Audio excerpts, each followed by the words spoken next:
श्री स्वामी समर्थ. नमस्कार भक्तांनो. एक सुवर्ण संधी. तुम्ही पैशांच्या राशीत खेळाल. हळदीचे पाणी म्हणजेच सुवर्ण काळ तुमच्या घरात पैसा, ऐश्वर्य आणि सोन्यासारखी समृद्धी ओढवून आणेल. तुम्ही शिवपिंडीवर हळदीचं पाणी वाहता तेव्हा फक्त तुमचं नशीबच नाही तर तुमचा प्रत्येक दिवस सोन्यासारखा चमकू लागतो. म्हणूनच हा व्हिडिओ शेवटपर्यंत पूर्ण पहा, कारण शेवटी मी तुम्हाला एक असा गुप्त क्षण सांगणार आहे ज्यावेळी हा उपाय केल्यास परिणाम 100 पटीने वाढतो.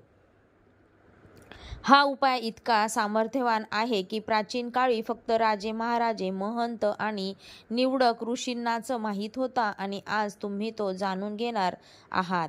हळदीचं पाणी साधं दिसणारं पण गूढ रहस्यांनी भरलेलं जेव्हा ते शिवपिंडीवर वाहतं तेव्हा तुमचं नशीब पालटायला वेळ लागत नाही. म्हणून हा व्हिडिओ चुकवू नका, कारण पुढील काही मिनिटात तुम्ही जाणून घेणार आहात की कदाचित तुमचं आयुष्य कायमचं बदलून टाकेल. हळदीचं पाणी म्हणजे सुवर्ण कळ.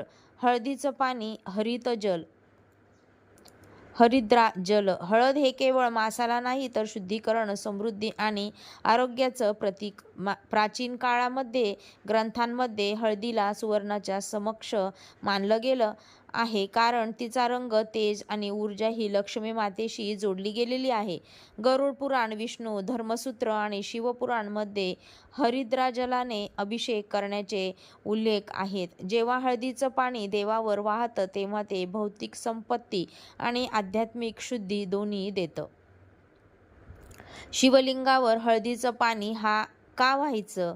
शिव म्हणजे सर्व ऊर्जांचा केंद्रबिंदू आणि लक्ष्मी म्हणजे संपत्तीचं अधिष्ठात्री. जेव्हा तुम्ही शिवलिंगावर हळदीचं पाणी वाहता तेव्हा शिवाची ऊर्जा आणि हळदीची सुवर्णशक्ती एकत्र येते.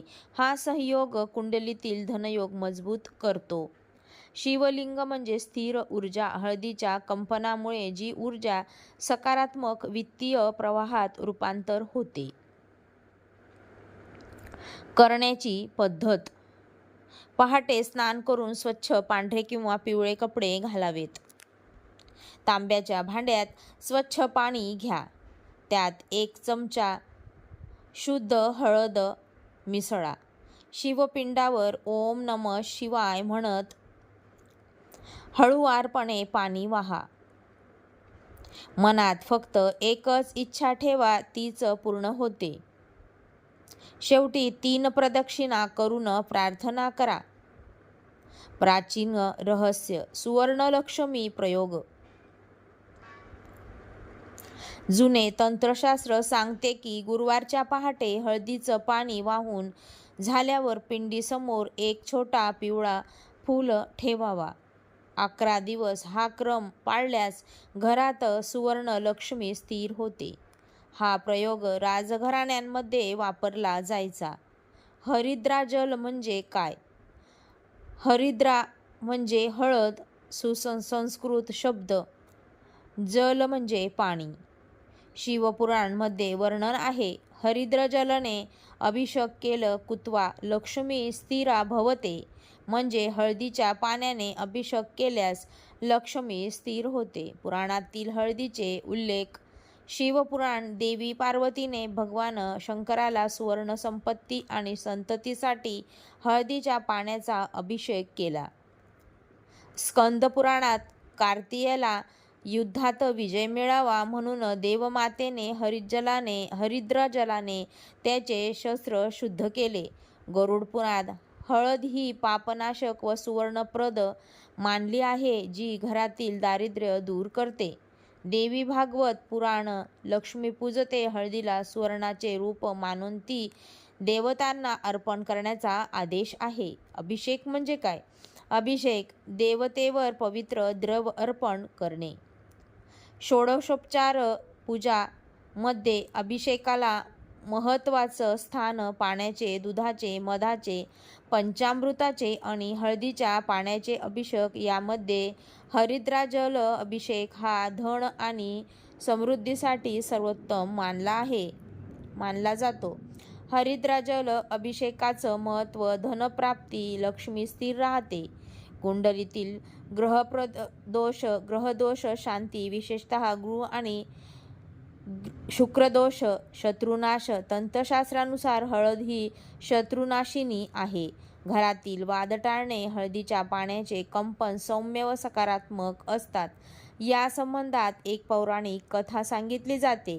ती म्हणजे अशी की पार्वतीचा सुवर्ण अभिषेक. एकदा कैलासावर देवी पार्वतीने भगवान शंकरांना विचारलं, माझ्या भक्तांना कसं कळेल की तुम्ही त्यांच्यावर प्रसन्न आहात?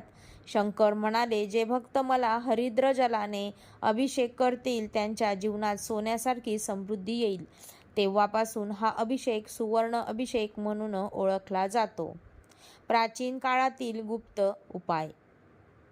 राजघराणी नवीन वर्षाच्या पहिल्या सोमवारी राजवाड्यातील शिवलिंगावर हरिद्राजल वाहून सोन्याचा खजिना स्थिर ठेवण्याची परंपरा होती. संत परंपरा समर्थ रामदासांनी हरिद्र जलाचा वापर मंदिर शुद्धीकरणासाठी केला. गावातील देवी मंदिरे लग्नाआधी वर वधू हरिद्र जल अभिषेक करतात. योग्य वेळ आणि दिवस. सोमवार आणि गुरुवार. सूर्योदयापूर्वी स्नान करून तांब्याच्या भांड्यात हळदीचं पाणी तयार करावं. मंत्र: ओम हरिद्राय नमः किंवा ओम नमः शिवाय. तंत्रशास्त्रीय रहस्य. तंत्रशास्त्रात हळद कुबेर मंत्राची सक्रियता. शिवलिंगावर हळद वाहताच उत्तर दिकेची ऊर्जा सक्रिय होते, जी धनसंपत्तीची दिशा आहे. विशेष गुप्त दिवस: चैत्र पौर्णिमा, अक्षय तृतीया आणि श्रावण सोमवार. सूर्योदयाच्या 11 मिनिटात अभिषेक करावा. भक्तांनो, हरिद्राजल हा फक्त एक उपाय नाही, तो तुमच्या नशिबाची सुवर्ण कळ आहे. आजपासून तुम्ही हे पाऊल उचलणार का? कारण लक्षात ठेवा, बदलाची सुरुवात फक्त एका थेंबाने होते आणि तो थेंब हळदीच्या पाण्याचा असेल तर तो तुम्हाला थेट समृद्धीकडे घेऊन जाईल. हा व्हिडिओ जास्तीत जास्त लोकांपर्यंत पोहोचवावा, जेणेकरून प्रत्येकाच्या आयुष्यात हा सुवर्णसंधीचा किरण पोहोचेल. श्री स्वामी समर्थ.